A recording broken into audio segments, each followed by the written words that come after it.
नमस्कार दोस्तों, मेरा नाम भारती विश्वकर्मा मुमजीस है। मैं एक काउंसलर साइकोलॉजिस्ट हूँ। मैंने आपको अपने पिछले वीडियो में बताया था ओसीडी डिसऑर्डर और फोबिया क्या होते हैं। आज भी आपको बताऊंगी कि बाइपोलर डिसऑर्डर या मैनिक डिप्रेशन किसे कहते हैं। देखिए, बाइपोलर डिसऑर्डर अगर एक गंभीर मानसिक बीमारी है।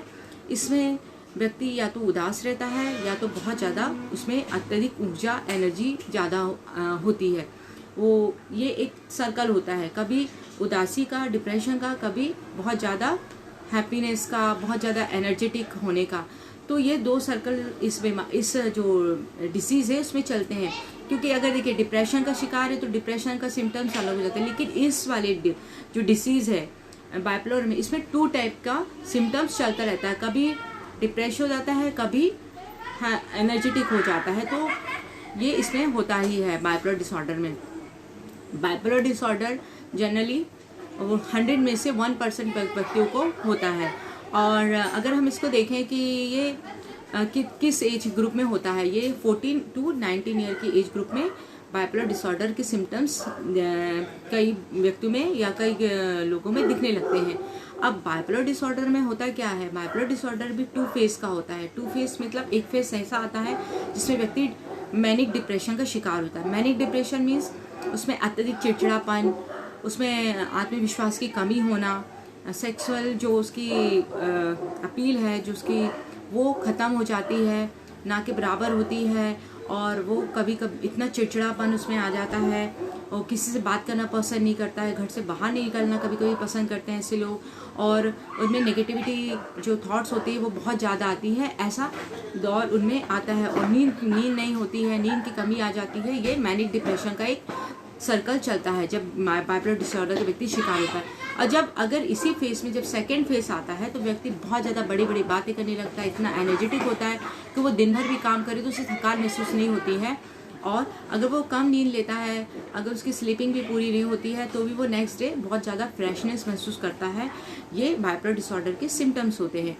और सेकेंड ये है कि जब ये 2 टाइप का फेज चलता है तो ये कभी ये हफ्तों तक बना रहता है, मीन्स 1 वीक 2 वीक 3 वीक या फिर महीनों भर, 4 महीने 6 महीने, ऐसा ये चलता रहता है सर्कल। और अगर हम इसकी बात करें तो ये कभी कभी ये रैपिड भी हो जाता है। रैपिड मीन्स ये साल में कम से कम 3-4 बार ये आपको जो व्यक्ति बाइपोलर डिसऑर्डर का जो इफेक्टेड रहते हैं उनमें ये सिम्टम्स साल में 3-4 बार रिपीट होते रहते हैं। तो ये रिपीट वाला सर्कल भी शुरू हो जाता है। कई बार ऐसा होता है कि अगर आप व्यक्ति अगर बहुत ज़्यादा एनर्जेटिक है, बहुत बड़ी बड़ी बातें कर रहा है और बहुत ज़्यादा एक्टिविटी है उसमें, तो आप ऐसा मत समझें या कि वो बाइपोलर डिसऑर्डर का शिकार हो गया या बहुत ज़्यादा डिप्रेस है। अगर एक हफ्ते तक अगर वो उसमें सिम्टम्स है तो वो बाइपोलर डिसऑर्डर के सिम्टम नहीं होते हैं। हाँ, लेकिन अगर ये सिम्टम्स अगर हफ्ते 2 हफ्ते 3 हफ्ते अगर चलते रहते हैं तो फिर आपको किसी का साइकेट्रिक या काउंसलर से आपको संपर्क या कंसल्टेट करने की ज़रूरत होती है। और ये इसमें होता क्यों है ये देखिए, बाइपोलर डिसऑर्डर का अगर मनोवैज्ञानिक ने रिसर्च किया है तो ये पाया है कि इसका कोई रीज़न नहीं है, अभी तक पता नहीं चला कि इसका रीज़न क्यों है, ये क्यों होता है। ऐसा मानना है कि ज़्यादा मानसिक तनाव लेने से बाइपोलर डिसऑर्डर हो जाता है। देखिए, मानसिक तनाव लेने मैंने अपने कई वीडियो में आपको बताया हुआ है कि आपका फिजिकली और मेंटली हेल्दी रहना बहुत ज़रूरी है। अगर आप मेंटली और आपका मन स्वस्थ है तो आप किसी भी मानसिक बीमारी का शिकार नहीं हो सकते हैं। दूसरी बात यह है कि इसका जो ट्रीटमेंट है वो क्या है। इसका ट्रीटमेंट ये है कि आप किसी साइकेट्रिक के पास जाके या काउंसलर के पास जाके आप इनका ट्रीटमेंट, आप इनसे परामर्श ले सकते हैं।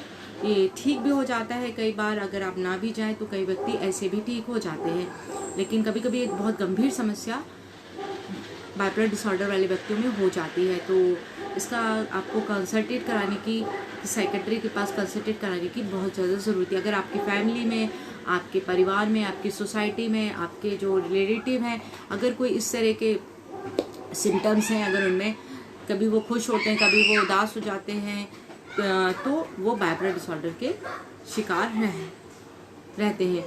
तो आप अगर ऐसा कुछ सिम्टम्स अगर किसी व्यक्ति में दिखाई दे तो आप उनको किसी साइकेट्रिक या काउंसलर से संपर्क जरूर कराएं। मेरा उद्देश्य वीडियो बनाने का ये है कि मैं ज़्यादा से ज़्यादा लोगों को मानसिक बीमारियों के बारे में जागरूक करना चाहती हूँ। अगर आपको मेरा ये वीडियो अच्छा लगे तो आप इसे अगर आप मुझसे अच्छा लगे, आप मुझसे जुड़ना चाहते हैं तो आप इसे सब्सक्राइब कर सकते हैं। तब तक के लिए धन्यवाद।